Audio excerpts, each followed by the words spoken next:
Ladies and gentlemen, if you are heading down to PAX Australia from the 4th to 6th of November, my face is going to be there. Don't forget to pop on past the Intel booth and the Twitch booths. We've got a full schedule that is going to be going up very, very soon at DIBBSGG/PAX.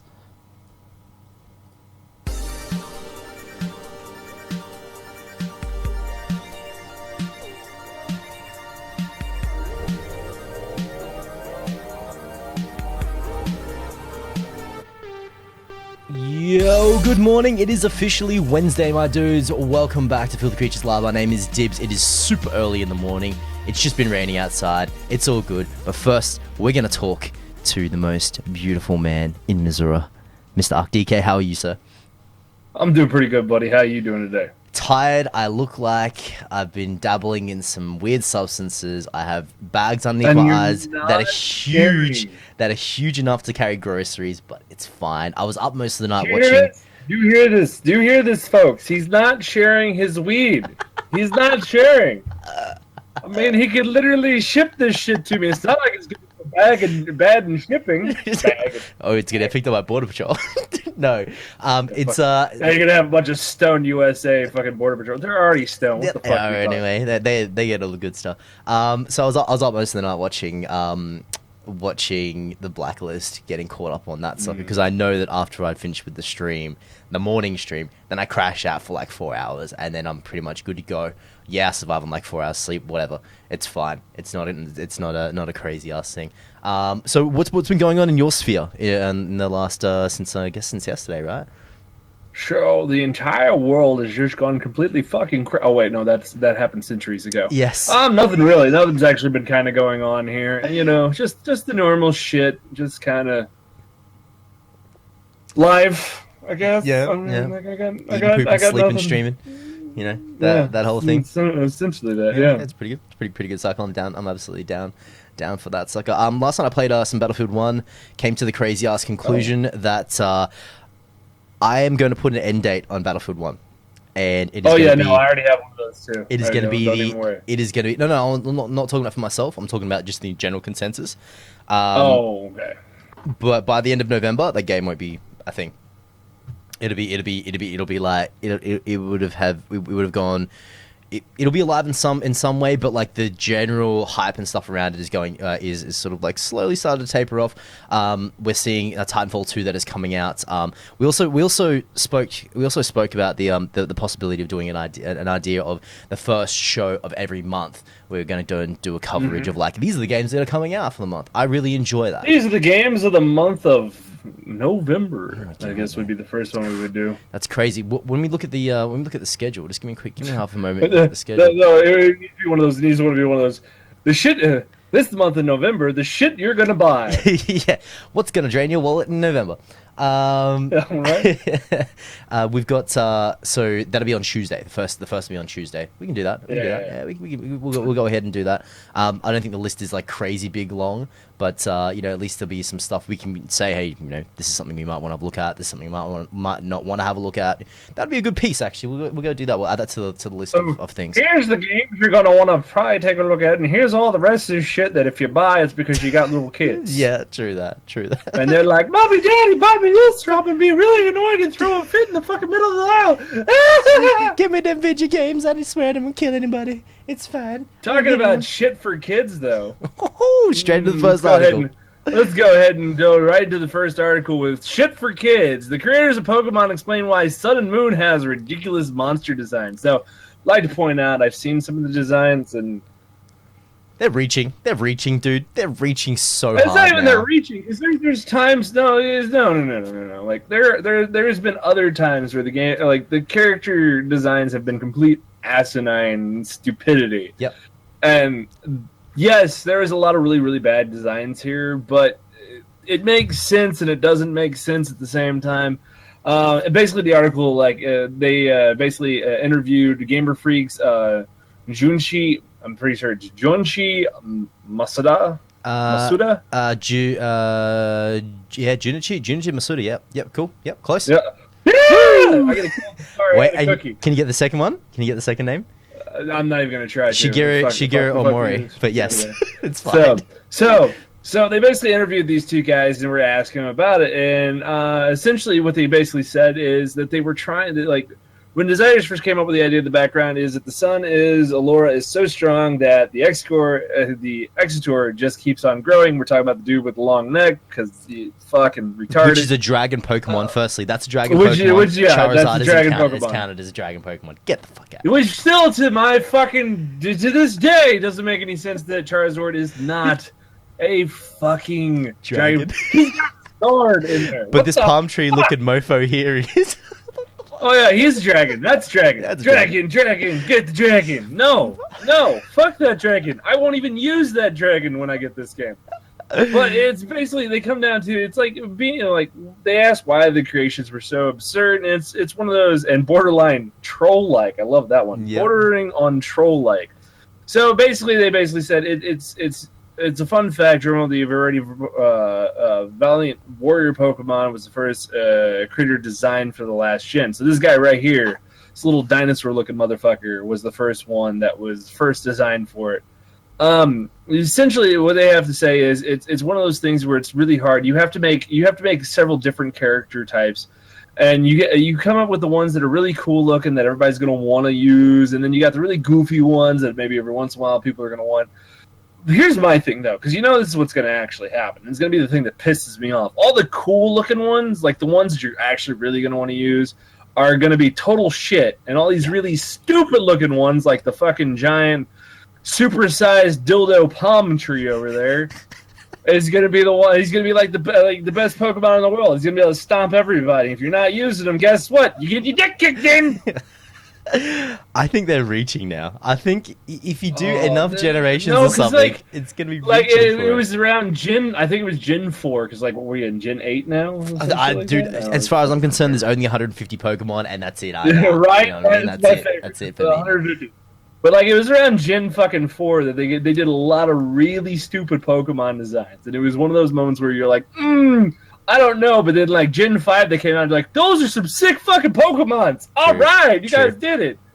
So what I'm assuming is they get these moments of basically I think they switch out artists or some shit, and the really good artists that have been doing this for a while are yeah, we know what we're doing, and they're just yeah, you guys go over here and work on this project now. Get the fuck out. Yep. I'm gonna bring in these new artists and see what they can do because it's fresh. And every time we get new artists, they fuck it up the first time through, and the second time they go, okay, we need to balance this out. So we're going to send some of the goofy-ass motherfuckers that fuck this up over to the other side. We're going to bring back some of our guys to this side, and we're going to have them work together. And then you get a balanced piece. Right now we get a lot of really goofy shit going on. True. But hey. It's true. It's, this is what happens when you go in and you keep going and make iterations and iterations and iterations on the same thing in such a short amount of time. Yeah. If, say for example, if they spaced it out, and I know that if they try to space out, right? If they try to space it, if they space it out and okay, we're gonna do half as many Pokemon games as we did now, we would end up with some pretty good designs. This happens in game design all over the place. You're making jokes now. You space it out, that would be like Call of Duty and fucking Battlefield not popping out the variety every year. Dude. Yeah, come on. True. That's true. That is absolutely true. And you're speaking utter nonsense. You're speaking a foreign concept that game companies don't understand anymore. It's called spacing a game franchise out. The only people that do understand it, unfortunately, are the longest running fucking competitors in the "we're gonna tease your balls until they're blue" series, known as Valve with Half-Life 3. That's true. That's true. Fuck them. And even now, I don't think Half-Life 3 is ever gonna come out. It's no, it's not. It's fucking. They're dangling. It's on a stick, and they're dangling it like a fucking carrot, and it's twirling. It's gold. It's like solid gold carrot, and the donkey wants it. But unfortunately, the donkey's wearing cement blocks on his fucking feet, and he's not good. He ain't going anywhere. Stick is gone. You want to talk about sticks? You want to talk about sticks? This is the perfect transition in, man. Destiny's Festival of the Lost returns and some goofy ass secrets. You guys know you First, I would like to point out the picture. Yes, this is a broom. They had to point that out. Yeah. None of us were going to be obvious enough to fucking take a look at that picture and go, "Wow, that jet looks a bit like that's a broom." That's a broom. No, they had to point that out because they feel like the kids that play it are so stupid that we wouldn't go, Yeah, that's a broom. That's cool. Yeah. No, Nope. no, you're too dumb to figure that out. Yep. So the one of the new skins for the sparrows, which is like the motorcycle hover bike things that you ride around inside the environments. They've brought a broom in there. There's also things with they have like different helmets, different little bits of armor.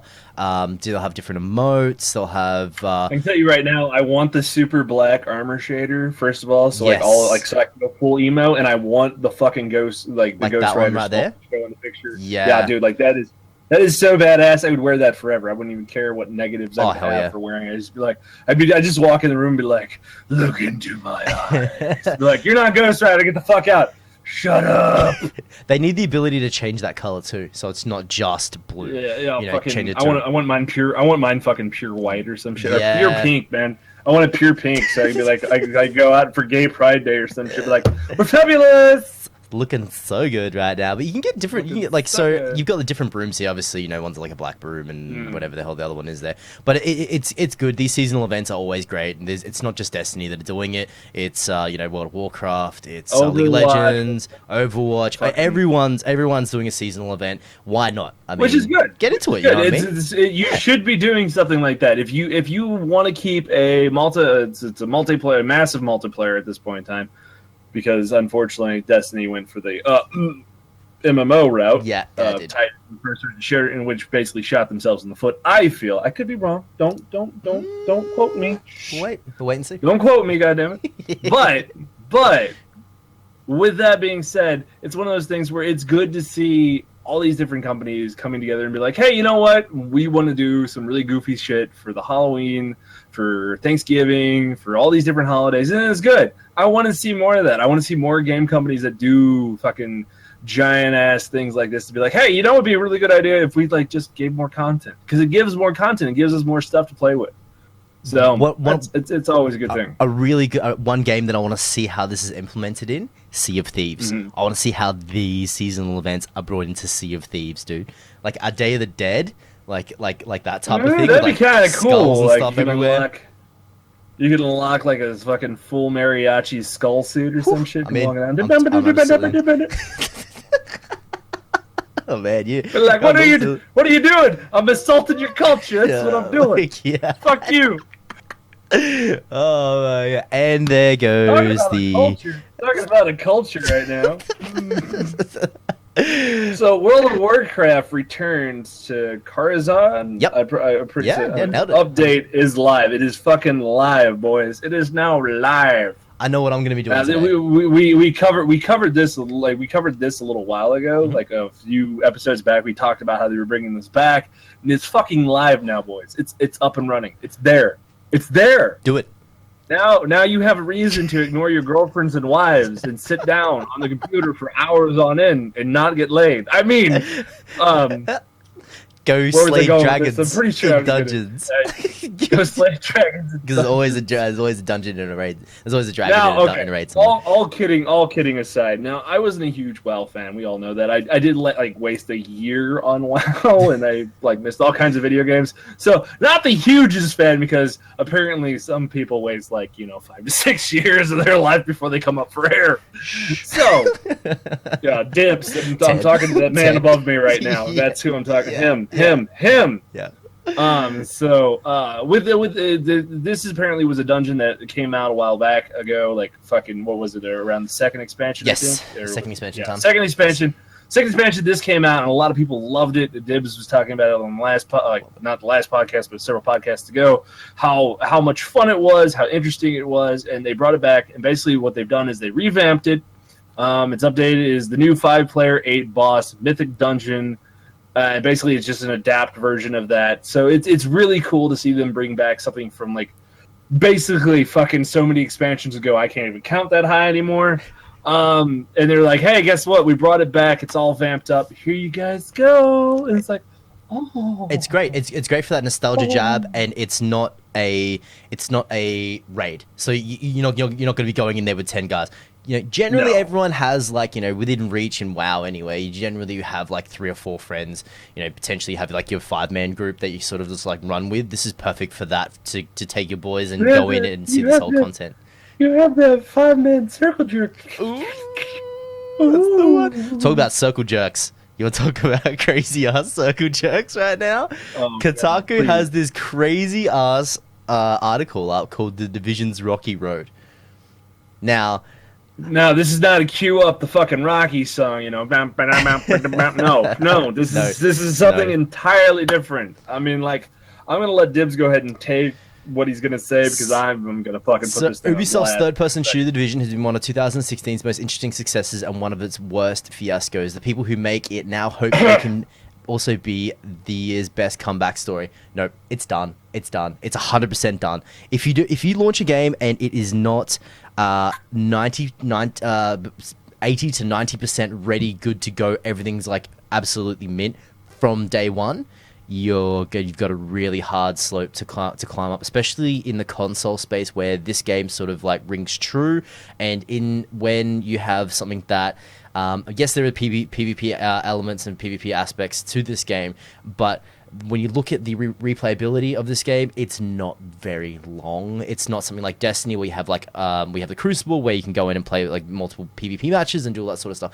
Here it's very much go out in the world, level up, get to the Dark Zone, get the gear, and then do these raids. I guess is like a thing that you can go and check out. But it's not very structured around like, hey, keep coming back because there's a PvP aspect or there is something you need to keep coming back. No, here's my issue with it because I played this very extensively. I have like a fully maxed out leveled character, super high end fucking level character in the Dark Zone, and it's one of those moments where it was very much lacking. There was no oomph for my buck, and that's where it falls kind of flat.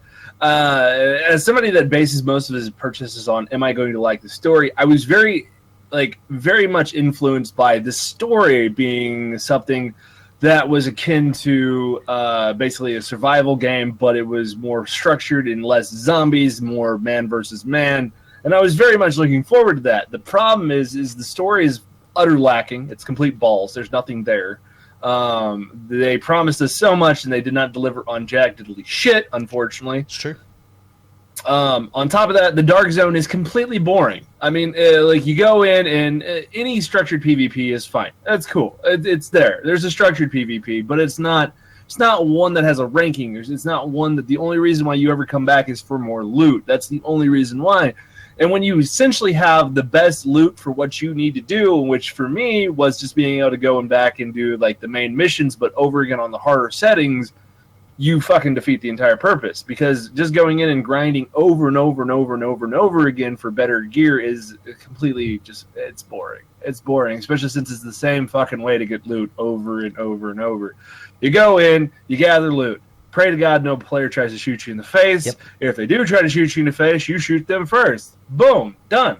Fucking rinse and repeat. It's boring as fuck. True. I think there is something to be said about, okay, so it was a novel concept coming into that game, to have like these things that everything that has divided off into zones. But as you started playing it, you could see that, okay, I'm going to be moving this way across the map. Okay, we're going to be moving towards here, but when you get to the top part of the map, it's kind of like, what's left? Oh, go to the Dark Zone. Okay, we'll go to the Dark Zone. But the Dark Zone isn't that big. It's not a massive place. I would have loved to see... I mean, it's bigger. It's bigger than, like, the main story area, which was kind of set... No, it was. It was like... it expanded out. They expanded it out. I wouldn't say it is bigger, but it feels bigger because there's big, extensive amounts of underground involved with the Dark Zone, so it makes it feel a lot bigger. Where the outside, there's not as many underground areas. There's a lot more building stuff, but they have that kind of in the Dark Zone a little bit too here and there. But yeah, I kind of got to agree. Yeah, but I dropped the game like hot shit when after probably about the first month. So I don't know if they've even done any crazy updates around that. But I didn't get the season pass for the DLC. I made a mistake and a lot of people were like, "We got the DLC, so we got to stick through it." I was just like, I didn't, and I'm glad I didn't. That's a good reason to not buy season passes anymore. It's at this point in time, and here's a great principle for you guys. If you guys have come to the like basically, just get a step outside the article real quick and talk about a little bit on season passes. Not too much, just briefly. If you guys ever want to buy a season pass, always think about it like this: how long am I going to actually be playing this game? If you're going to play this game from start to finish with all the releases, get the season pass. But in all honesty, like I sat down, bought the Division, and was like, am I going to play this?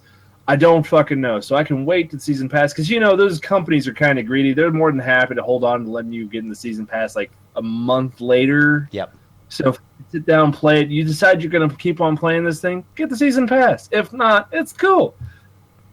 I think having going out and actively buying season passes before you've even on a product that's sight unseen, that's kind of a bit of a big gamble. That's why I tend to like it. I tend to enjoy like betas and stuff that come through because you do at least get a run of the game for a little bit, and you can kind of like judge where everything is sort of going. Even though like betas are usually just a quick preview, enough to whet your appetite and sort of like want you coming back for more. You can. Generally, if you've played enough betas, you can kind of see where the edges are around a whole bunch of things. If you go through it enough, with enough like that same critical eye, you can sort of draw a really good line through whether, okay, I think this is going to be a game that I'm going to like, this has been a game I'm not going to like. One of the biggest ones for me, personally, was like Deus Ex. A lot of people were like, oh man, this is going to be the best game. And then I went and played like, I played like 8 hours, 10 hours of it, or whatever it was, and was like, "This is just not for me." We talking about the brand? Are we talking about the brand new one? Talking about the new one, yeah. For me, I like the new one. It was a very much welcomed. It was very much welcomed addition to the first one. The problem is neither one of them will ever beat the original. So there you go. All right, on to our next article. Talking about shit that should have stayed in beta a little longer. So, tip for any annoying Civilization 6 issues. So apparently they got bugs out the ass that they need to fix on this one. They do. So over the weekend a Bob plugged up. Yeah, no, fucking word and stuff. You hear this tongue right here? Doesn't like to fucking work with me at all. It's like fuck you, Ark. So anyways, over the weekend a bug popped up on Civilization. Fuck me. Can I just not word today? Yeah. Just don't word. Owners resulted in the game seeming lockup during loading screens. There is now fixed for it. Here's my fucking thing about this particular one. I'm gonna grab this like a dog with a bone and chew really hard on it. I'm not talking about your dad's dick, so leave that out the back. Damn. What I'm talking about is a simple, very simple fact that game companies nowadays do not release finite finished products. Nowadays they release half-ass copies of a game that they're gonna tweak, fix, and bug-proof over and over again. Now, granted, there were bugs in original games too, but the bugs were very much about in the 10% range. Nowadays, we're fucking hitting about like a 70% range where you're going to smack a goddamn bug. Boom. True. Ooh. True. Ooh, what the hell just happened? I just fell through the floor. Boom, out of nowhere. Wow, I just clipped through the fucking top of the ceiling and now I can't move. My legs are dangling. I look like some kind of fucking piñata. But with more complex games come a whole bunch more of complex issues, all these different bugs and stuff that fire up these days. Yeah, but that's just an excuse. Of course. If you have a complex game, okay, if you have a complex game, first of all, who gives a flying fuck what the company tells you at that point in time about time zones? Because this is one of those things. Here's the thing. What a lot of folks don't understand is the people that are working on the game are not the ones that get to set the time frame. No, the company that is like the fucking big business suit guys, the guys are just like, yeah. I don't even play video games, but I run the industry and have all the money. Those motherfuckers are the ones that tell the game company designers what time frame they have to get the game out. The problem is the big business suit guys know fuck all about making a game. They don't know a goddamn motherfucking thing about anything. So I bag on these guys about putting out a shit game, and it's really not their fault. It's more of the business suits' faults because these dumbasses don't know actually how to do time management correctly. So sorry to you guys that are designing the game, but you guys need to get a fucking grow a pair. Tell the fuckers to give you more time and fucking put out a good game. But hey, what do I know? You're right. You're absolutely spot on. Making video games isn't easy. It's a super hard process. One that can take up to 5, 6, 7 years, sometimes 10 years from going from conceptualization to an actual final product that gets in people's hands. And a perfect use case of this would be. I mean, there are multiple that have come and gone. Mafia 3. Mafia 3 was fucking horrible. Yep. Had bugs out the ass, and I didn't even get to play it. I was watching Sonny Evans, yep. Part of 8-Bit Bastard play it. Motherfucker was falling through the goddamn fucking roads in his car, or he would get out of his car and his character would fall through the road and plummet and just keep plummeting, and he wouldn't stop plummeting. And it was like, well, that's almost unplayable now, isn't it? But it's so stupid. It's so stupid. Game publishers really need to get onto. You would think, right? You would think that, okay, we're a big game publisher, right? So, for example, we own we own Big Dicks Incorporated, right? That's our game publishing corporation, right? Big Dicks Incorporated, right. boy. Nothing but shaft and balls. So the big thing here is we are now publishing, say, 5 games a year. Yeah. Wouldn't we, instead of us having like a bunch of different teams and stuff that do whatever, wouldn't you have like a section or an area or a group of people that are the QA testers, so that when these games go out to launch, they go out to pasture, it's like, all right, cool, the QA team is crunching on this right now, and they're trying to like figure out and find all the bugs, and then that gets fed back to the developers. They try and fix them, and then it's just a daily in and out trying to get these things out.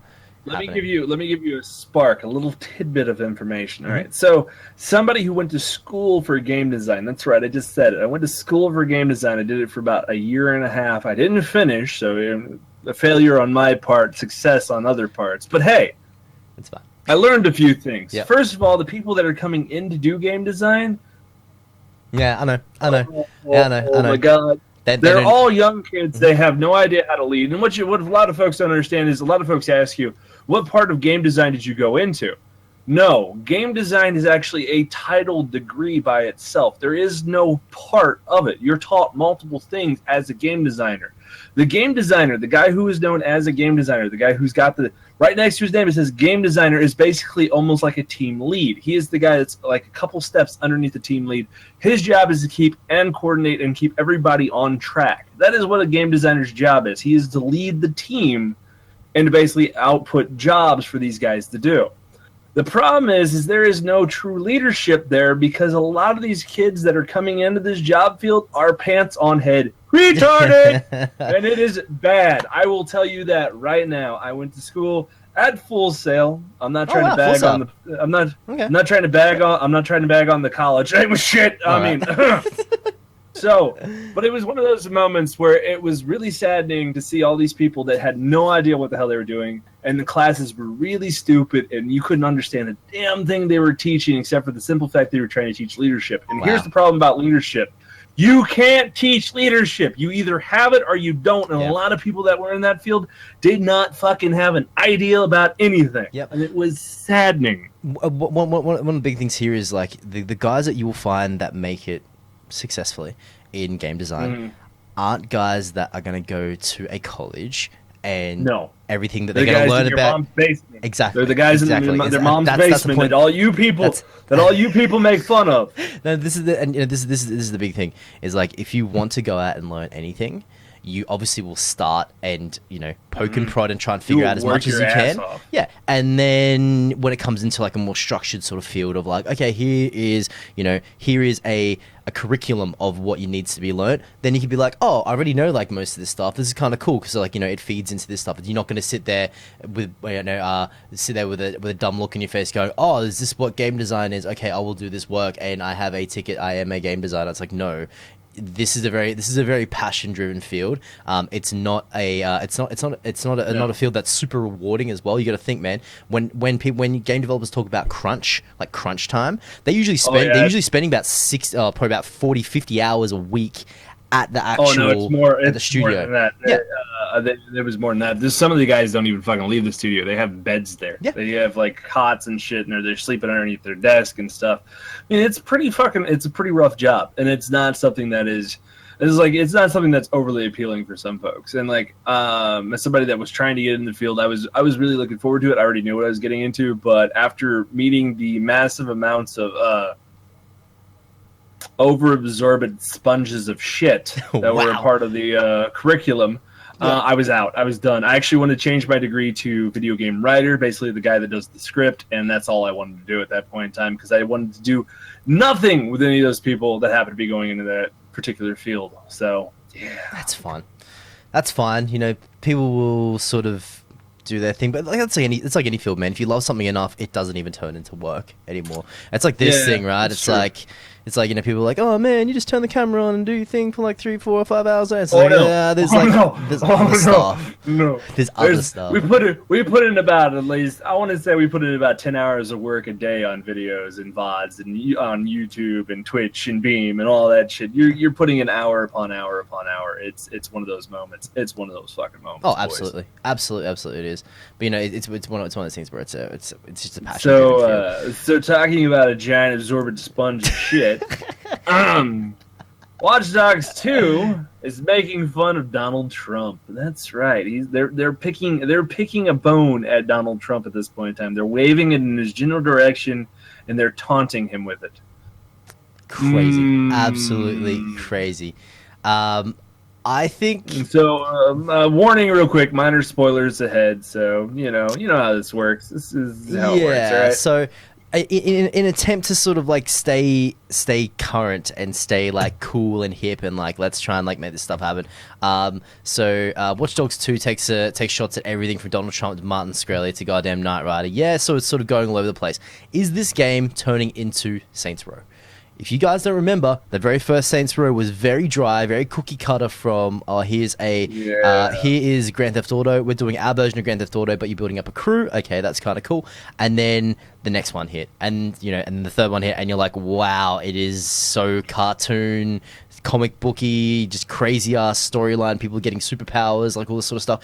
Like, Is this what the start of Watch Dogs is possibly going to be? I don't know. Maybe. I hope it is. We need more goofy open world stuff like that. I don't mind there being a little bit of tongue in cheek in there, and then basically knocking the piss out of it is cool. I don't mind that. I never mind that at all. I really have never minded that at all. At any point in time, if a game wants to like fucking be tongue in cheek, that's cool. The difference is there's tongue in cheek and then there's just fucking wacky. Saints Row is wacky. I don't feel like some of these things that they're talking about where they're taking the piss out like Knight Rider and Trump and Mr. Martin there as well. I don't feel like that is overly pushing it. That's kind of like, this is kind of tongue in cheek and just making it having a little bit of fun. Now if they basically had like, the main protagonist running around like, I don't know, launching dildos from a cannon, then technically then yes. Yes, I would have been a little bit unsatisfied with the situational context of the game. Just saying. Just saying. He's hoping that also when you do something that's contextual based, South Park, it holds up years later. That's my biggest issue with South Park now. In comparison where South Park came from, I mean, yeah, sure, it makes it funny. It's like, oh, this is cool. But like, then if you go back and watch like 2 seasons ago or 3 seasons ago, you're like, what is this? What are these things? Like, you have to pretty much like watch it as it sort of comes out. Why was that humorous? I don't remember why that was humorous. Yeah, exactly. It's one of those things. So, yeah, it's fun. It's the reason why Eminem's new stuff is kind of a bit weird. Well, the stuff that made him famous, some shady stuff, because he pokes fun at like all these people that were like in the media, right, just throwing stuff around the room, like Christina Aguilera and all that sort of stuff, and now they're sort of not anyone. I like a bunch of his new stuff, so yeah, it's fun. So the next one is Dark Souls 3: Ashes of Ariandel is fun, if a little unsatisfying. Fucking the guy that's more linguistic than me acts the unlinguistic motherfucker sitting in the room. Is that how you pronounce it? Oh yes, certainly, sure. I'm perfectly sure that is exactly how you say that. Because my pronunciational skills are all fucking on par. Oh. So, how well versed are you with Dark Souls, the Dark Souls series? Okay, let me explain this. I have a love-hate relationship with this game. So I played the original Demon Souls back in the day because that's what springboarded it into being Dark Souls. What you guys don't actually know is the people you actually have to thank for this game series is actually Atlas Games, which is one of my favorite game companies of all time because they make some of the best RPGs of all time. So I picked that game up thinking it was like, oh, they're actually doing like a realistic RPG. No, it was just a spank fest. Like I got bent over the table, a giant fucking big old bitch with a paddle came out and just beat my ass for hours, and I loved it. This is not a hashtag ArcDK dominatrix thing confirmed either. So shut the fuck up Confirmed. there. Confirmed. What this is okay. So the game itself, Dark Souls, this new Dark Souls game is like the combined efforts of making it perfect. It is the most perfect version we have so far of any of them put together. Combat's great. It's all stylized. It looks nice. The bosses will kick your ass in. Basically, you will be coughing out your nuts if you're a boy. And if you happen to be female, they're going to be wearing you slippers. That's all I'm going to say there. I don't mean to laugh at my own joke. That was bad. I'm sorry. I apologize. So this new DLC that they did release, it is kind of unsatisfying because it falls too short in form. It's a little too short. There's not enough there for it. There is new story and everything. And it was one of those moments where I was super excited for this because here's the thing, guys. What you guys didn't know is like they put the opening for this to a badass song. I watched the song and I was just like, yes, fucking yes! I can't wait to see this. Can't wait to play it, and like it's on my list of things to play. But after watching a couple playthroughs of it, it's just bad because like it just falls way too short, and it's like you spend about 20 minutes laughing at it for just it just. I saw Demon Souls for the first time. And I was like, I'm interested to see what it looks like, how it plays, how it handles. And then I watched a couple people how it touches your boot. Yeah, I watched a couple of people stream it and immediately was like, I am out. If I wanted to slam my head against the wall and enjoy it, I'd just go over the wall over there and just like, maybe put a nail poking out, just, smack your head into it. You know what I mean? My favorite is the people that fucking play it and they're like, yo, it's easy. It's so easy. And they die like 40 fucking times, but it's so fucking easy. And I'm the guy over there going, this is so fucking hard. And I've died like 3 times in the game. I've died 3 times. I'm cussing the game out, verbally abusing this game. Like, it's just one of those moments. And there's some guy over there, oh yeah, it's an easy game. And he's died like fucking 40 times compared to my kill to death ratio only 3. I'm just like, yeah, it's so fucking easy. That's when you died 40 times. Shut the fuck up. Exactly. Oh. But so on something that's a little bit. So here's where we change subjects entirely, and there's no good segue for this. We haven't set anything up for a segue for this one. No. So enjoy the little hiccup in the flat line because that's what's about to happen. So why are American cities, fuck you, so much different than European cities? Easy. The wine and cheese. That's it. They have more wine and cheese over there. And they have people that ride around on bicycles with onions around their neck. I actually have a theory on this because they didn't really cover it in the thing. If you actually ever pay attention to if you scroll down to the bottom of the article and you happen to take a look at where it says urban geograph, where it shows that lovely little video picture, you don't click play on it, you'll actually notice something. Okay. So here's the thing. What a lot of folks don't understand is back in the olden years, the Dark Ages when syphilis and fucking the Black Plague killed a lot of people. Yeah. A beautiful thing happened. You'll notice the green. What the green is green represents wealth, and basically the rest of it from there on out is like yellow happens to be like about upper middle class, and then the orange spots are kind of fucking like where I'm sitting, and then red is poor. Red's like basically fuck you guys. You guys need to stop being scummy people. Stop eating people. Stop eating each other. God damn it. Stop doing it. Stop doing it. So what you wouldn't know is that the reason why these are set up so differently is because in smack dab in the middle of most of these places, if I were to hazard a guess, would be some kind of like manor or palace of some sort where a high official ruler would live. Because guess what? When they built one of these settlements, the richest person sat in the middle because that was the most protected area of the city.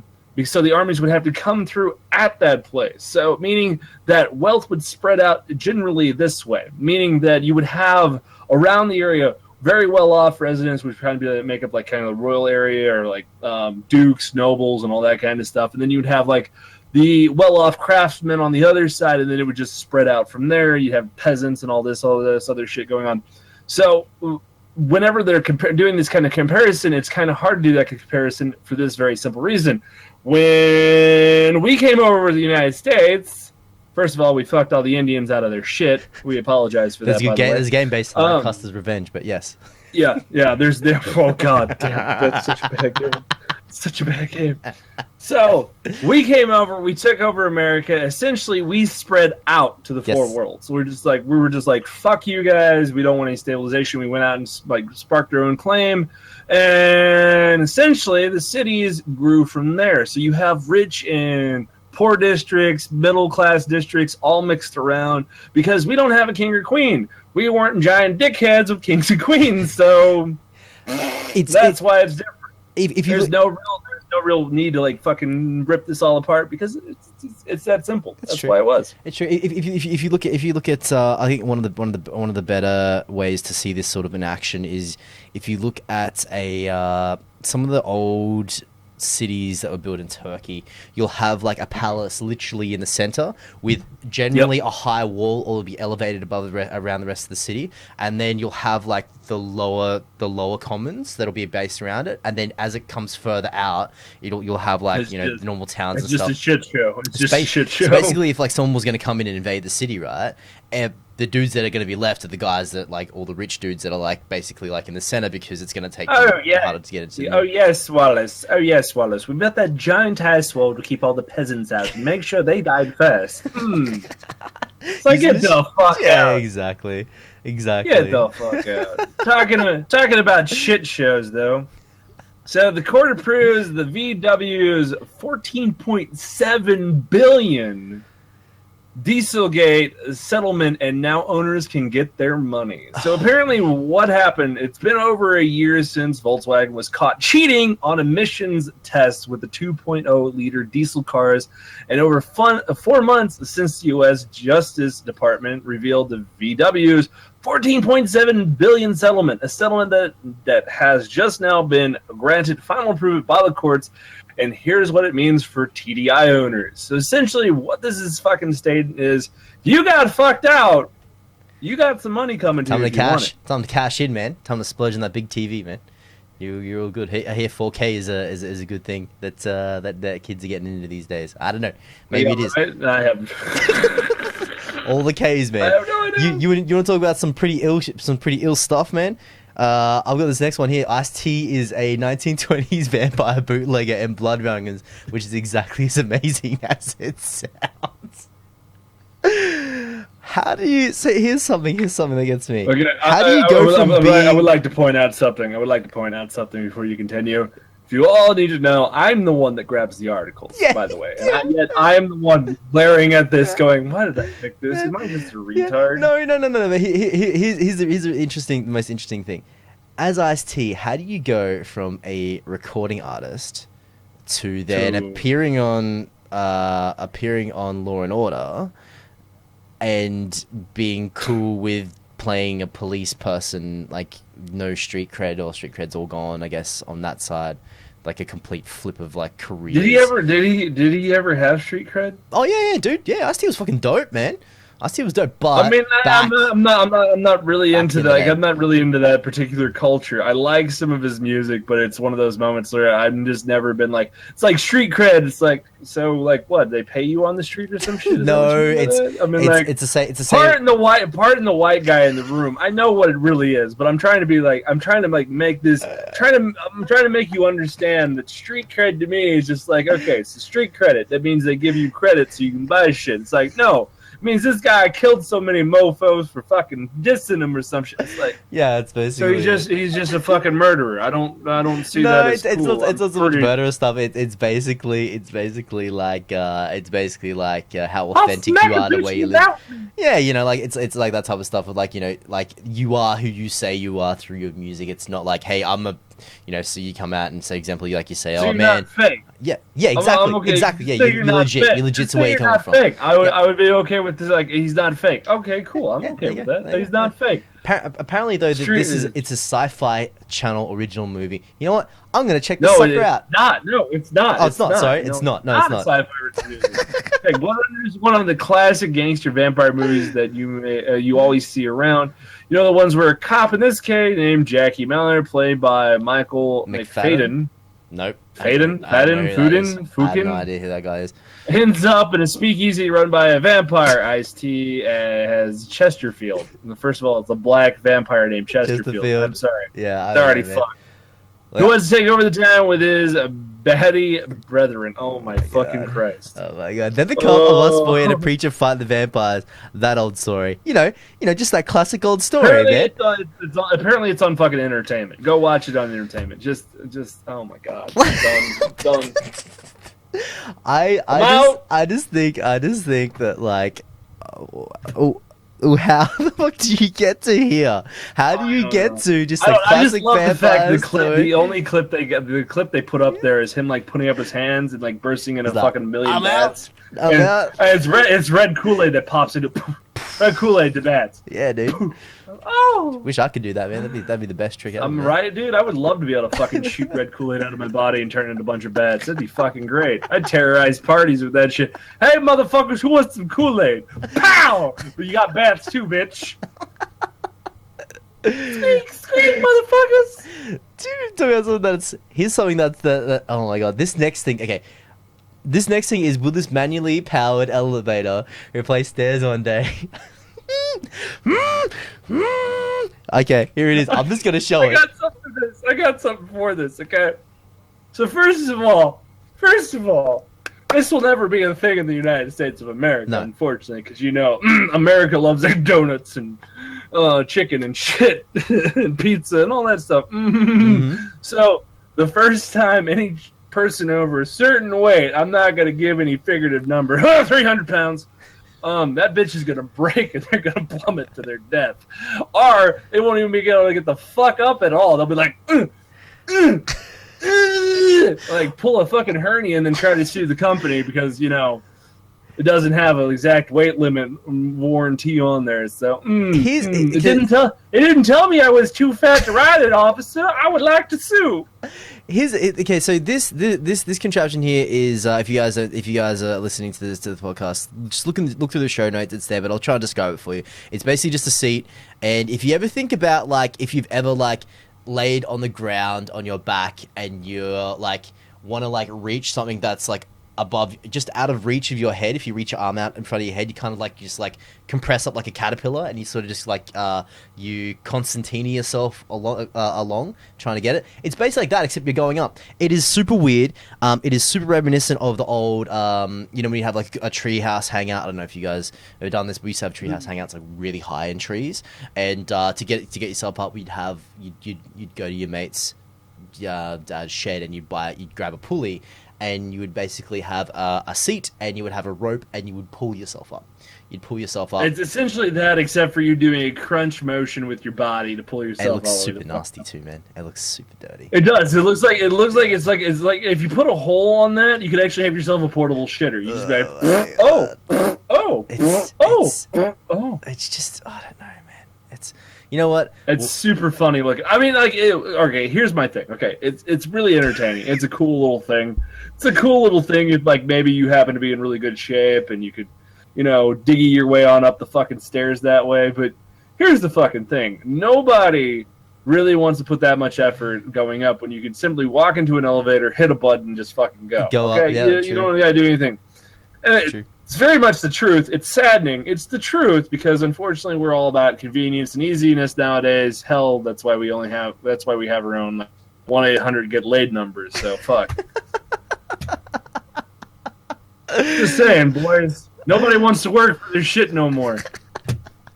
It's true. I guess that's why we have. I don't know if you guys in the States have Uber Eats. Do you guys have that? So Uber Eats, is that where Sydney, they like deliver food to you? Yeah. So Sydney and Melbourne, they will literally go and pick up food from like fast food restaurants and deliver it to your house. They also have deals. They'll run deals with like certain outlets and go, right, if here we're delivering Tom and Jerry's ice cream for free. So like that exact face. That's the exact face that I pulled. If you want to look at his face, it's halfway between a shit and an evil grin. It's like I would be like fucking like, yes. First of all, I'd be evil with it. I'd be ordering fucking ice cream from my next door neighbor. Like they do like free delivery, and it's like you pay like a minimal amount or whatever it is for it. But it's such a crazy ass idea because here where I live, there was a really small business that got started up, and I thought it was a fantastic idea. I actually thought they would have made it a fantastic business idea years before. Never executed on it because screw trying to get licenses and stuff. But what people were doing here is they were going around and saying, all right, we're gonna have they called it, I think they called it like the party bus. And what it was you would call them up and you would say to them, hey, they would say, okay, what are you chasing? What, not chasing, it sounds like a drug deal now, right? No, it's like, okay, you know, what are you after? And you're like, all right, we're after a certain couple of cases of I think that might be one of the things that they were pushing. But you know, what are you after? It's like, oh, we're after, you know, we have to say we're after some vodka, and we're after like a pack of cigarettes, and we're after, you know what, swing past McDonald's and get us like a family meal or something like that. And then they'll go ahead and do that, calculate it up, charge you a premium, and then you would do it. Was fantastic. I even thought of another service for that, which would be like you would link it together and it would be a cleanup service. So you have a crazy ass party at your house, you call these dudes up the next morning and they just come around and clean it up. So you would have them both going crazy. You drop the prices of the alcohol. Whenever I was a fucking teen. Reason why I never threw a wild ass party when my folks went out of town is because I didn't want to have to clean the shit up. Yeah. I'm that lazy motherfucker. It's like, hey, Ark, your folks go downtown for the weekend? Yeah, you gonna have a crazy ass party? Fuck no, I ain't cleaning that shit up. No way. I know you guys aren't. I know you motherfuckers aren't gonna stick around. Oh, dude, we swear we. No, fuck you. I ain't stupid. I was at Bethany's party. You guys didn't clean a dick and fucking shit up, man. There was shit on the walls. Her lamp was torn over. Somehow her dog ended up on the ceiling, duct tape. Fuck you guys. I'm out. Nope, not doing it. It's interesting. It's interesting to think of all the little business ideas that sort of like pop up around places. You know, if people are lazy enough that they'll pay for it, man, fuck it. You know, you can make a ton of stuff off there, man. Oh yeah, man, you can make lots of stuff. Talking about lots of stuff that's being made right now. Apparently, this gentleman no longer wants to make lots of money off of fucking tobacco. And it's crazy. So Phyllis Morris is Post-Vape. What does that mean? That means he doesn't mind it taking over the industry. He actually says it eventually wants people to quit smoking cigarettes and is investing resources in high-tech smoking alternatives, meaning somebody who is in the tobacco trade is literally saying, I don't want you smoking tobacco anymore. Instead, I would prefer you to smoke this electric cigarette. Now, granted, that being said, I've seen some of the prices for the vape stuff. In technicality, you would probably be spending more money on vaping than you would cigarettes. But here's the thing for you guys that don't know. Fuck it, I'll say it. I vape a lot, and he vapes out his asshole. That's how much he vapes. Yeah, I sometimes I fart and vape dank clouds come out. I'm like, I don't even touch it in like the last 20 minutes. No, but the big thing is like it's a bigger setup cost. So something like this for like the box would probably cost you like maybe like $200. For like the chamber to put the liquid in costs you a little bit. The coils cost you, so you end up running about $250 to set it up, right? Then the juices end up costing you like per milligram. It's like $1 per milligram. But here's the thing: the juices, say 30 milligrams, might last you 2 or 3 weeks. So yeah, in that space, you could. I mean, I used to go through a pack a day, and it was like $40 or $40 every day.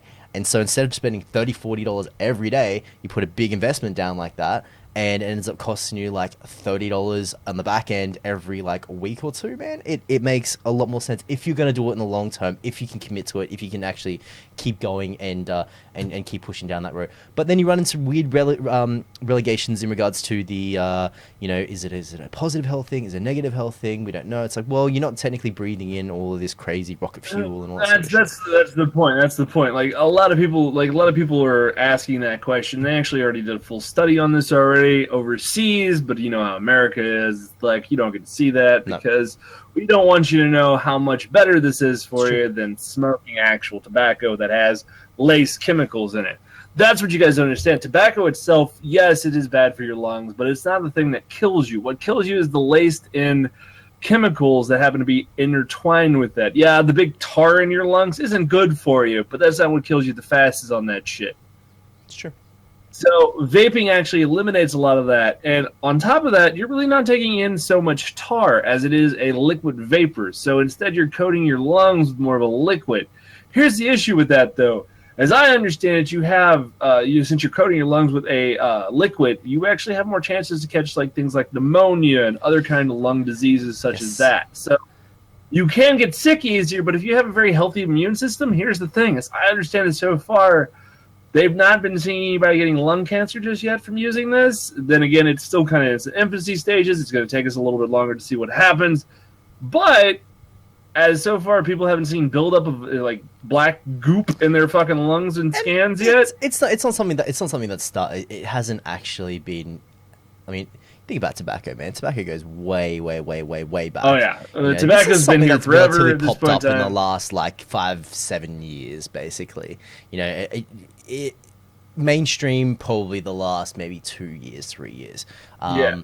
It's not. Well, they had electronic cigarettes before they actually had vaping, and electronic cigarettes was actually a good way to stay healthy without using like strenuous amounts of shit. Actually cut a lot of the chemicals out and was only using like a small tobacco patch to like be able to smoke. Problem is, electronic cigarettes is fucking ridiculously priced. Yeah. Always is. Like you think setting up a vape, an actual vape box is expensive? Try fucking smoking a pack of fucking electronic cigarettes a day and see what happens to your wallet. It is. The money comes flying free. So that comes to the end of all of our articles today, but I know we have a couple of things. We usually take some comments from you guys, the audience. Now, before we go into this, boys and girls, what we usually let you guys know is if you guys would like to leave some comments for us, you guys could do this on iTunes, as there's a comic book page apparently, so you guys can do that there. Leave comments below on YouTube's page underneath the lovely description, which I would recommend taking a look at and reading because it's got all the articles there if you want to. I mean, you don't really got to, but if you really want to know context of what we're talking about, fucking do it. Just saying. Just do it. Is it going to kill you? No, probably not. Probably not. Or you can leave us a comment on SoundCloud, and actually you can leave a comment on the video while it's being played, so when we have to go back and play and listen to our stupid, ugly-ass voices, we'll be reading your comment. It'll be beautiful.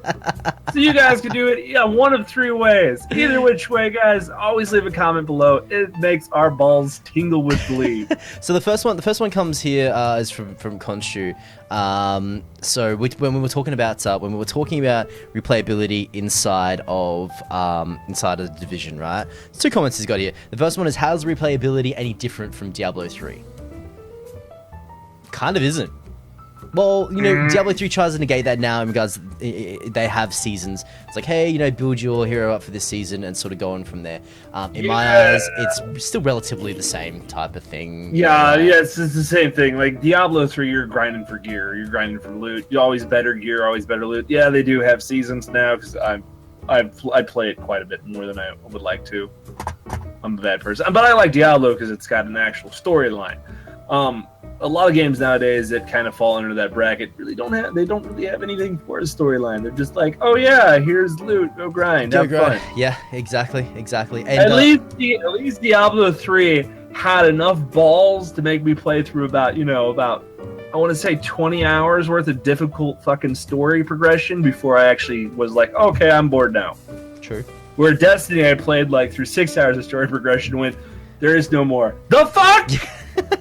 And you're still waiting for it too. You still wait for like that. I am. Fuck Harambe. It's dicks out for fucking goddamn Destiny. Can I get a dick out for Destiny? That's what I fucking want at this moment. God fucking damn. And the second question that he put forward is the same replayability argument is often made against popular FPSs, COD, Battlefield, and even Overwatch now. I think it's people trying to dig a little bit too deep. Though. Yeah, it's multiplayer. It's with multiplayer. It's always going to be that issue of like replayability over and over again, and all these different little fucking aspects of it. And it's always going to kind of be a thing with any kind of FPS because there's not much to an FPS, unfortunately, unless you get into one that's actually got a fucking story. And we know how far and few in between there are of those. And the ones that do come out that do have a good story are a mediocre story at best. Gears of War. Yeah. Yeah. They don't do well. People don't like them as much. Instead, they want to focus more on the multiplayer. And here's the problem with multiplayer, boys and girls. Multiplayer is only as fun as you, the individual who plays the multiplayer, can make it. Exactly. Plain and simple. This is the biggest issue that I have with a lot of games these days. A lot of them come out and they go, "Hey, look, we need to have multiplayer. Multiplayer needs to be a thing. This needs to be." You don't need multiplayer. Nope. Look what happened with Doom. Look what happened with Doom. Yeah, Doom was fucking... Doom's story is the best part of that game. The multiplayer is complete asinine because guess what? It's Unreal fucking Tournament, and we already got a new one of those coming out. And it was also done by a different studio too. So you had a studio developing the storyline, and then they should have grabbed the assets and threw them at the studio making the multiplayer. There probably was no talk or minimal talks between. It's like, this thing have guns? Yep. Yeah, we will add guns in the multiplayer. This thing has stuff where you shoot people and people will explode. Yep. Cool. That's multiplayer. That's cool, man. We all, that's all we need to go ahead and make multiplayer stuff. Like, no, you don't need that sort of stuff. And then there's multiplayer games that are a lot of fun to play that have no single player whatsoever, and you'd love to play them. I can name a couple right off the top of my head Battlefield right now. 2, man. Come on, bring that back. Like, I said didn't have any single player. Yeah, Battlefield 2 had no single player. No single player. Did it really? Yep, it had no single player. Well, it was strictly multiplayer. There's one that wasn't on top of my fucking head. One of them I was going to say is Gmod. That's a strictly multiplayer game. Yeah. Has a lot of fun, has lots of different game types, modes, and you can fucking do anything you want to do on the game. And it actually still, up to this day, holds up well, just like almost any of the Valve. Valve, fuck you at this point in time. Just come out with Half-Life already, you pricks! Fuck! One day. My theory behind it is, you know how sick it would be, you know how much it would make everyone just lose their shit if they're like, guys, Half-Life 3 is coming and it's VR exclusive. You can only play it on the HTC Vive. I gotta kill a bitch. Yeah, exactly, dude. Everyone will lose their minds. That's all they do. I would go shoot a fat fuck in a hat with a beard. At that point in time, Gabe would die. I hope, Mr. Gabe, you are watching this, because understand, I might not be the most exclusive motherfucker in the world to be able to kill somebody, but I swear to God, I will hunt you down and end your life. It's true. It's completely true. Don't do that shit. No one. What actually is going to really happen is, like, they won't even announce Half-Life 3 is coming out. It's just fucking, it will appear someday. Just like, be like on Steam, like, bing, and be like, is that? It's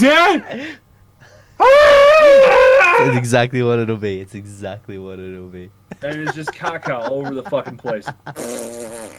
Alright, I think that's it about our articles. End of that that little segment here where we pull stuff from you guys, the crowd, the viewers and stuff that comes through.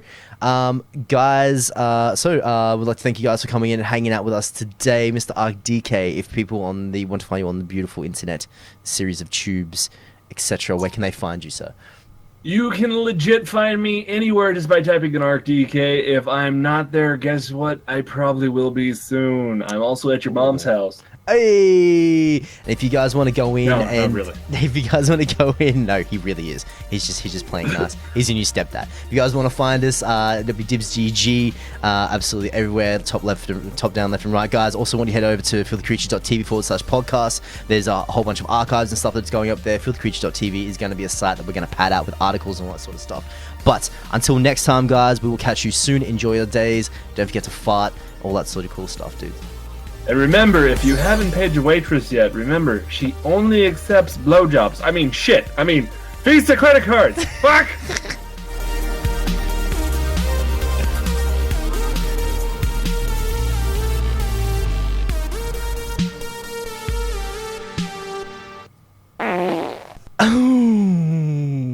There we go. Makes me moist every time.